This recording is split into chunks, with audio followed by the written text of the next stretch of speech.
Y ahora es el turno del licenciado Pablo Narvaja. Bueno. Buen día a todas, todos. Gracias por la posibilidad de participar. Yo voy a hablar del trabajo, de la asistencia al trabajo, con tres bloques. Primero una reflexión sobre el trabajo, luego sobre un sentido común, y luego, en el medio, voy a ir mechando con el documento Una patria fundada en la solidaridad y el trabajo, ya que acá hay muchos representantes de la Mesa de Encuentro y Diálogo por el Trabajo y la Vida Digna, que se conformó el año pasado con distintos sectores que se articularon y que, digamos, como un paso importante, el 13 de diciembre le entregó a Monseñor Ojea y al presidente de la Pastoral Social Nacional, a Monseñor Lugones, este documento que se llama Una patria fundada en la solidaridad y el trabajo, como documento base sobre el cual se está trabajando. Y por ejemplo, están Norma Morales y José Oscoris de Barrios de Pie, que representan a los movimientos sociales que participan de esa mesa de encuentro, Movimiento Evita, CETEP, Corriente Clasista y Combativa. Está Luis Lázara y Susana Pachecoy de la Fundación Funtic, que desde la tecnología está aportando también a la construcción de esa mesa. Pablo Bresano de la CGE, que participa también junto con la UIA, con ADIMRA, con CONINAGRO, Federación Agraria. José María Costa, que acá en este caso le toca participar en la mesa por la economía social, junto con la Cámara Argentina de Mutualidades, la Confederación Nacional de Cooperativas de Trabajo, FECOTRA, Cooperar, FECOFE, que une las cooperativas rurales junto con CONINAGRO y la Federación Agraria, Encuentro Rural. Está también Marta Arriola, que también representa a los cuidadores de la Casa Común y participando de la mesa también desde los grupos de laicos y de voluntariados y de construcción de la Casa Común.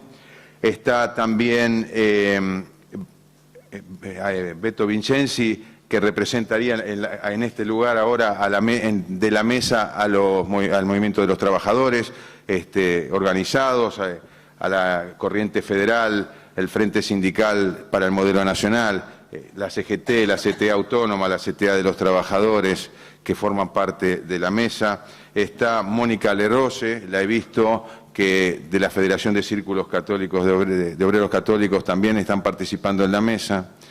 Pablo Comeglio, que también está desde el Movimiento Evita y de la Pastoral Social trabajando en la mesa, entre otros. O sea, ese documento me va a permitir ir ilustrando algunas propuestas también, ya que se habló de pacto y de consenso social, de que este conjunto de entidades, que animados también en ese día que le presentamos el documento a Monseñor Ojea y a Monseñor Lugones, le pedimos bendición, consejo, inspiración y asistencia, junto con la Pastoral Social Evangélica, que se han incorporado también a esta mesa de encuentro y trabajo por la vida digna. Así que ese documento lo voy a ir utilizando, y acá Norma fue la que le entregó a Monseñor Ojea en persona el documento. Vamos al tema del trabajo. Primer principio, el trabajo tiene una dimensión más social que económica. O reconocer en el trabajo la dimensión social y no reducirlo a una variable simplemente económica. Esto es una visión economicista que no por casualidad representa los intentos permanentes de subordinar la política a la economía y la vida humana a la renta y a la acumulación y a la concentración de esa renta. Entonces, tenemos que tener una perspectiva más amplia. ¿Por qué decimos que el trabajo no es solo una relación de mercado? ¿Por qué es algo más que la relación de mercado? El trabajo está en el centro de la cuestión social. Pasar del asistencialismo, se mencionó, a el trabajo digno implica reconocer que el trabajo es este centro de la cuestión social, porque a través del trabajo, a lo largo de la historia, los trabajadores y las trabajadoras lograron acceder a las protecciones ante las incertidumbres, ante los vaivenes, ante los problemas de la vida. Y entonces podían enfermarse y no perder su trabajo, podían tener un horario de trabajo para poder luego dedicarse a su desarrollo familiar, comunitario, personal, ¿no? Podían jubilarse y trabajar muchos años y después entrar en retiro, porque ese esquema de protecciones y seguridades se lo daba la participación y la actividad del trabajo. Por eso el trabajo es constitutivo y pasó a ser constitutivo de las personas, es estructurante de las personas, estructurante de las familias y estructurante de las comunidades, ¿no? Decir que íbamos de la casa al trabajo y del trabajo a casa significaba también reconocer que la vida social estaba ordenada por la participación del trabajo. Y si no hay una vida social, un trabajo que ordene, que estructure, la desintegración es la amenaza ante esas situaciones. Entonces, perder un trabajo no es solamente que alguien se queda sin trabajo, sin un ingreso. Perder un trabajo es la desestructuración de la vida, de esa familia, de esas personas y de las comunidades. Porque se pierde también todo el sistema solidario que se genera a partir del trabajo, como el seguro de la seguridad social, ¿no? Es un sistema solidario porque los que trabajamos aportamos para que los jubilados puedan cobrar sus jubilaciones. Perder un trabajo es perder un aporte. Perder un trabajo implica que el Estado tiene que hacerse cargo de lo que no puede hacer el trabajador o la trabajadora, ¿no? Y entonces asistirlo. Y bueno, luego vamos a tocar el tema. El trabajo permite al ser humano transformar el mundo, crear cultura. Es la realización de su propia dignidad. No es un adicional, no es algo sin lo cual podamos realizar nuestra dignidad. Por eso a veces es tan preocupante las soluciones, y esto se mencionó estos días, que proponen una renta universal que está desgajada de un trabajo genuino, ¿no? El trabajo genuino y la renta universal también debe estar ordenada a ese trabajo genuino, porque el trabajo permite a cada trabajador, a cada trabajadora ser dueño de su propia vida, de su proyecto de vida, dueño de sí mismo. Es liberador en ese punto de las necesidades de la existencia. Por eso el trabajo es mucho más que una variable económica. Por eso es mucho más que y no se puede reducir a lo que es solamente esa variable económica. Y por eso el trabajo no puede estar subordinado a la reproducción biológica de la fuerza de trabajo. A través de los derechos del trabajo, el trabajador debe acceder a los bienes materiales y espirituales que le permitan su realización integral, esa propiedad de sí mismo. Porque a su vez el trabajo es condición necesaria para el ejercicio de la ciudadanía. No hay posibilidad de ejercicio de la ciudadanía para todos aquellos que hoy luchan por su supervivencia biológica. Nadie puede pensar en el bien común cuando no sabe qué le va a dar de comer a sus hijos mañana a la mañana, cuando no sabe cómo hacer para llevarlos al hospital porque no tiene ni para el colectivo, o no le puede comprar un remedio, o no sabe cómo se van a abrigar, o cómo acceder a la garrafa que los caliente con el 100% de aumento, ¿no?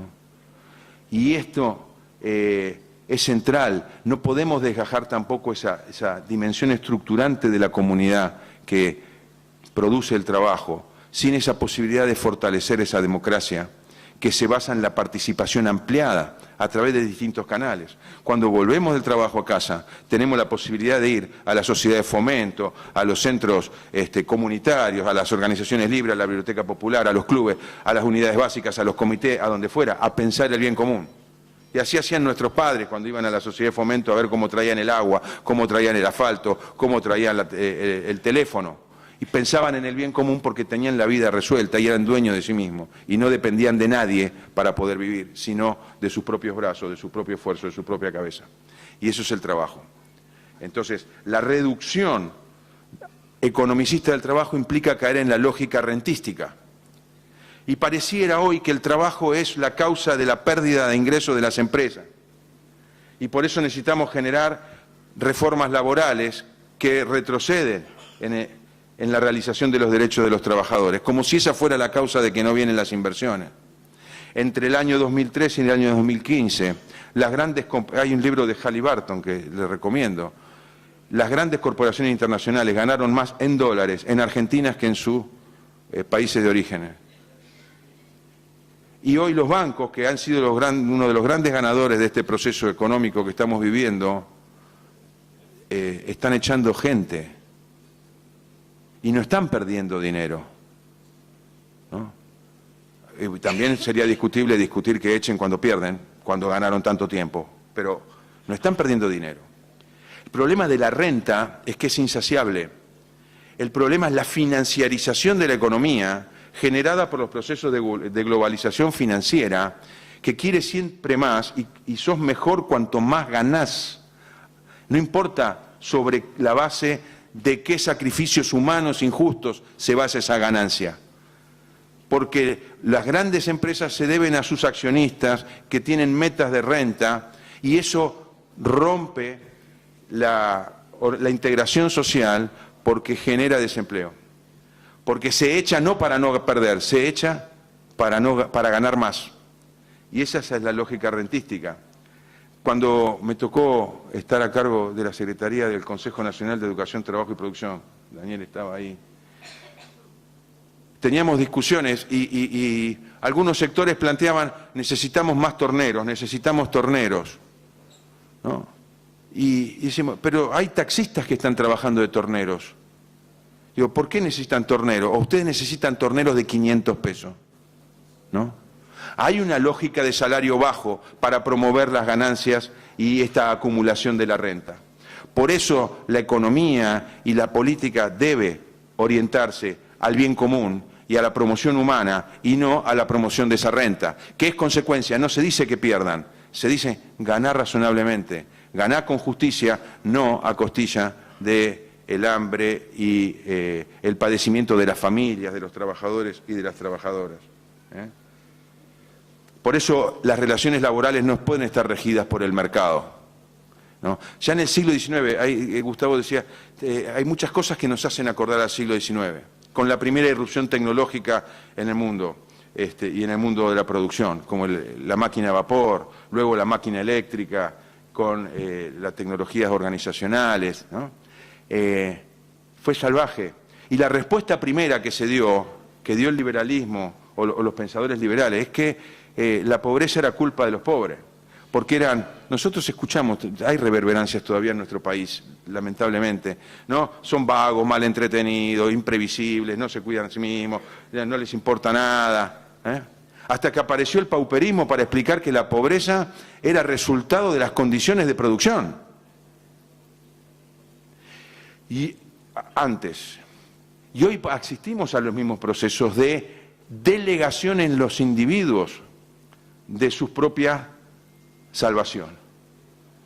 Caemos en un voluntarismo y caemos en que, bueno, vos sos responsable de tu propia vida, tu problema no son las condiciones estructurales, tu problema es que vos no sabés gestionar tu propia vida. O sea, ahora se está usando mucho como esta autoayuda, no sé de dónde sale esto de gestión de la propia vida, como si una vida se gestionara igual que una empresa, ¿no? Entonces, si te va mal, es responsabilidad tuya. La única diferencia es que cuando los grandes pulpos internacionales pierden, van a los estados para que los ayuden. Para ellos no vale esto. Vale solo para los trabajadores. La seguridad jurídica vale solo para las empresas. Los trabajadores no necesitamos seguridad jurídica. Nosotros también necesitamos seguridad jurídica. Y que no avasallen nuestros derechos. Que no avasallen nuestros derechos. Pero pareciera que hoy defender los derechos de los trabajadores se llama populismo. Y la democracia pierde su sentido, porque en la palabra demos está el pueblo. Y no solo el pueblo que participa en el ágora de las discusiones públicas, que puede participar en la democracia porque tiene su vida más o menos arreglada a partir de su trabajo. También la democracia está dirigida al laos, a ese pueblo que trabaja para que otros puedan participar. Pero ese pueblo que trabaja para que otros puedan participar también tiene derecho a participar. Y el trabajo es lo que permite que todos puedan participar. Entonces, la defensa del derecho de los trabajadores y de la integración en la sociedad desde el trabajo implica también atender los derechos de los que están sin trabajo, pero que necesitan trabajar para participar, fortalecer la democracia y para los cuales la democracia tiene un rol esencial. Porque la política está al servicio de ellos. Cuando se habla de darwinismo social es un error. Darwin no planteó la selección natural en el mundo de la vida social. Al contrario, él expresamente dijo que la selección natural era propia del ámbito de la naturaleza y que no podía convertirse eso en una ley social, porque decía, la civilización, el ser humano, debe ocuparse de los más humildes, de los más débiles, y no eliminarlos. Fue Spencer el que, al servicio del liberalismo, hizo que se justificara la muerte de otros por su inferioridad y su incapacidad de lucha. La civilización siempre se pensó como protección del más débil.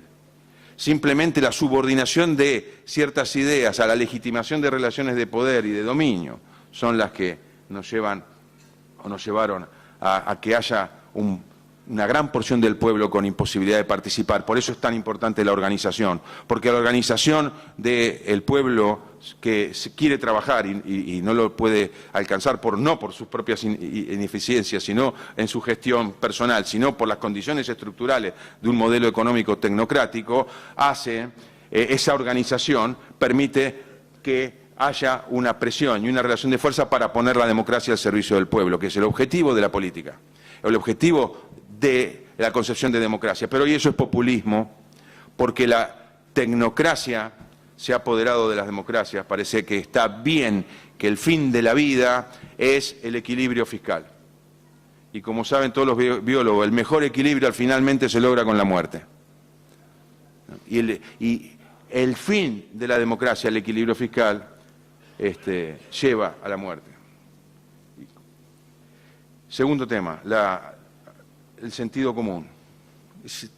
A veces escuchamos cuando hablamos de asistencialismo, de trabajo, no hay que dar pescado, hay que dar la caña de pescar. Y bueno, insisto, reflexionemos sobre a veces las cosas que decimos, porque a veces estamos diciendo cosas complicadas cuando usamos ese sentido común. Primero, nadie puede usar la caña de pescar, es decir, siempre se asocia la caña de pescar con la educación, y ahora me voy a referir a eso porque es mi ámbito académico y profesional. Nadie puede estudiar con hambre, nadie puede estudiar cuando no tiene una mesa donde apoyar los libros.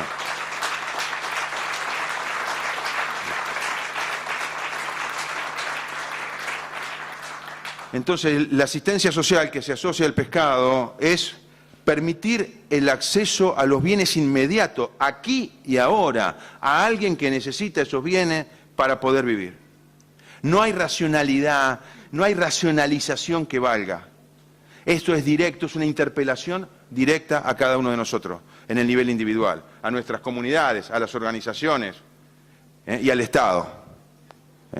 La acción del Estado son los programas sociales y eso es necesario, ¿no? Pero también hay un riesgo del voluntarismo, ¿no? Porque la asistencia es el resultado a los procesos y a las condiciones que generan pobreza, que generan injusticia. Y es necesario atender las consecuencias de esa injusticia, pero al mismo tiempo atacar las causas de esa injusticia. Porque si no estamos reproduciendo el sistema de producción de pobres, atendiendo solo las consecuencias. No hay política social solo abriendo comedores. La política verdaderamente social es aquella estructural que cambia las condiciones de vida de una sociedad, subordinando los bienes y el acceso justo a los bienes a las personas. Por eso tenemos que reconocer y recuperar el valor de la asistencia para los procesos de salida de la injusticia y no para permanecer en la asistencia, ¿no? Como dijo alguien acá en el primer día, ojalá que las políticas de asistencialismo no existan más, exactamente, pero con determinados modelos económicos, que es lo que plantea la Mesa de Encuentro por el Trabajo y Vida Digna, la pobreza crece y se reproduce y estaremos condenados siempre al asistencialismo, pero también, si no, como planteaba el doctor Benedetti, creo, ¿no?, a las políticas de muerte, tanatopolíticas, ¿no? El aborto, matemos a los pobres, o una serie de políticas que no proceden de las luchas de los movimientos feministas, sino que proceden de McNamara y toda la política internacional de Estados Unidos para la defensa de su seguridad nacional. Entonces, política de muerte. Y la verdad que el trabajo es una política de vida, que multiplica las posibilidades de vida de las familias y de las comunidades. La educación es la caña de pescar, en este sentido común, y hay una necesidad de formarse y de capacitarse para ingresar al mundo del trabajo. Eso no se discute, pero cuando hay un modelo de país agroexportador, un modelo de país que asume la división internacional del trabajo nuevamente, como a principios del siglo XIX, que en función siempre de los expansionismos coloniales, es muy difícil decirle, ¿qué le dirían a un joven que vaya a estudiar hoy? ¿No? Yo entiendo lo que plantea Gustavo y estoy de acuerdo, ¿sí? Hay muchas áreas nuevas de formación, pero en general, para sostener la pirámide poblacional y ir a una sociedad de un pleno empleo, que todavía creemos en eso, necesitamos producción y no necesitamos antinomias. La mesa, el trabajo, una patria fundada sobre la solidaridad del trabajo plantea un modelo de país sin antinomias, donde tengamos campo, servicio, industria, tecnologías como dadoras de empleo, ¿no? Y la tecnología no para reproducir la injusticia, sino para producir integración social. Puede servir para ambos. Por eso la educación es muy importante, pero hay que tener una referencialidad en los modelos productivos que el país va desarrollando. Argentina es competitiva en materia tecnológica en algunas áreas. Tecnología aeronáutica, tecnología aeroespacial, satélites, tecnología nuclear. Sin embargo, este gobierno ha desmantelado eso. ¿Pero cómo? ¿No había que ser competitivo? ¿Y por qué vamos a desmantelar entonces una empresa que es competitiva? Le vende a Italia, le vende a Holanda, le vende a Australia, le vende al resto de los países. Hay lobby de Inglaterra para que nosotros no podamos vender aviones de entrenamiento a Estados Unidos, ¿no? Porque los estados no intervienen hasta por ahí nomás, eso nos hacen creer a nosotros, pero el lobby lo hacen los estados y la guerra para la generación de riqueza también la hacen los estados para defender a la empresa privada. Entonces, acá hay un modelo de país que necesita superar de nuevo el extractivismo. Volvemos a ser parte de un extractivismo. ¿Cómo se ve esto? Nosotros le cobramos retenciones a la exportación de aceite de soja y se la sacamos a la exportación de soja. Por mínimo que sea ese agregado de valor del grano al aceite, es un agregado de valor. Trabaja alguien más. Y lo hemos penado con eso, ¿no? El acuerdo con la Comunidad Europea, que se refería Gustavo recién, apunta a reforzar nuestro rol de proveedores de materias primas. Vaca Muerta y el litio de Jujuy también nos ponen en una posición extractivista de recursos naturales, con dudosa ventaja para nuestro país, porque muchas veces no tenemos publicidad de esos acuerdos y cómo se distribuyen esos recursos y quién se los lleva. Pero también la deuda es un extractivismo financiero, la fuga de capitales es un extractivismo financiero, ¿no? Se han ido 50.000 millones de dólares, el 70% de los ingresos por la deuda externa argentina. Y esto hace referencia al documento de una patria fundada en la solidaridad del trabajo, ¿no? La preocupación por la legitimidad de la deuda, pero también no pagarla en función del hambre del pueblo, sino con crecimiento y replantearla, y también atender a la deuda interna, que se ha generado mucha deuda interna. Y eso solo es posible con un modelo de país, lo que recupera este documento, un modelo de país integrado, sin antinomias, basado en el trabajo, no en la especulación financiera. La mesa rechaza fuertemente todo modelo de especulación financiera, el financierismo productivo y la perspectiva de los más debilitados por un proceso. No son débiles y son más fuertes aún organizados, pero son debilitados permanentemente. No son vulnerables, son vulnerados. No son esclavos, son esclavizados. Nadie nace esclavo. Son las condiciones las que esclavizan. Nadie nace, o si se quiere, todos nacemos vulnerables y algunos tienen oportunidad de fortalecerse y de integrarse y otros no. Entonces, esta es la perspectiva del documento. Pero todavía falta algo, y termino con esto en este sentido común.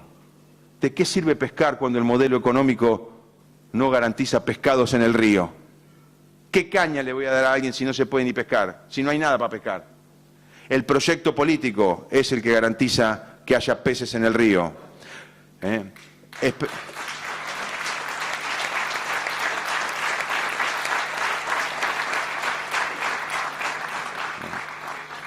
es el proyecto, es este modelo de país al que hace referencia la mesa, que significa estar orientado a ese bien común, subordinar las relaciones económicas a las relaciones sociales, el hombre como centro de la economía. Que haya peces en el río significa también pensar no solo en la ganancia inmediata, ¿no? Y tenemos muchos ejemplos. El gobierno de la Ciudad de Buenos Aires licitó 4.000 millones de pesos para arreglar veredas. Le podría haber dado un 10% de eso a la economía popular, para que sean los trabajadores de la economía popular los que arreglen la vereda. Ese sería un trabajo productivo, genuino, y no las grandes corporaciones del cemento. Los parques nacionales, con la necesidad de cuidar nuestra casa común, tenemos poquísimos guardaparques. Esa sería una fuente de trabajo. En cultura, en deporte, como nos mostraba Emilce ayer, sobre nuevas actividades que también pueden generar a través del arte y el deporte trabajo genuino. El espacio público. Sacar al trabajo de la dimensión económica implica ponerlo en la dimensión social, y hay una productividad que no es económica pero que es social del trabajo, y que el trabajo genuino puede ayudar al Estado, sea por relación directa o por delegación en la comunidad organizada, que el trabajo cumpla sus funciones a través de trabajadores y trabajadoras que cumplan esas funciones, como arreglar las veredas, cuidar un parque nacional, cuidar el medio ambiente, como lo hacen los cuidadores, etcétera, ¿no? Y eso es trabajo. Y también entonces, si salimos de la lógica del equilibrio fiscal y vamos hacia una lógica de crecimiento con justicia social, el Estado también es generador y promotor de empleo, porque la tecnología que genera nuevos empleos nos plantea un gran desafío, y ahí de nuevo el Estado cumple el rol. La brecha de las calificaciones entre el que deja un empleo superado por la tecnología y el nuevo empleo que se genera, que requiere capacidades, saberes, destreza, que la persona que queda sin trabajo no está en condiciones de poder incorporarla. El Estado debe administrar la innovación tecnológica para ganar tiempo de capacitación de los trabajadores para que puedan insertarse en otras áreas. Y hay herramientas en el Estado, el Instituto Nacional de Educación Tecnológica, el Ministerio de Trabajo, que están desaprovechadas, pero para eso necesitamos un Estado que diga, bueno, a partir de 5 años no vamos a tener más estacionarios de servicio, y en 5 años los vamos a capacitar, a recalificar para que puedan hacer otra cosa. Pero si esperamos todo y decimos, es culpa de los trabajadores, no están preparados para trabajar, la pobreza vuelve a ser, el individuo vuelve a ser causa de su propia pobreza. Luchar por una democracia más fuerte, más profunda, más sustantiva, al servicio del pueblo, es esa meta de la mesa de trabajo y encuentro, y la primera contribución que hemos hecho al diálogo social con ese documento, Una patria fundada en la solidaridad del trabajo, que nos compromete a seguir trabajando por una patria grande, porque el marco latinoamericano es central para un modelo de país que quiera realmente construir soberanía y justicia social. Y esa patria grande es la única forma de que, a nuestro juicio, podamos tener un pueblo feliz. Muchas gracias.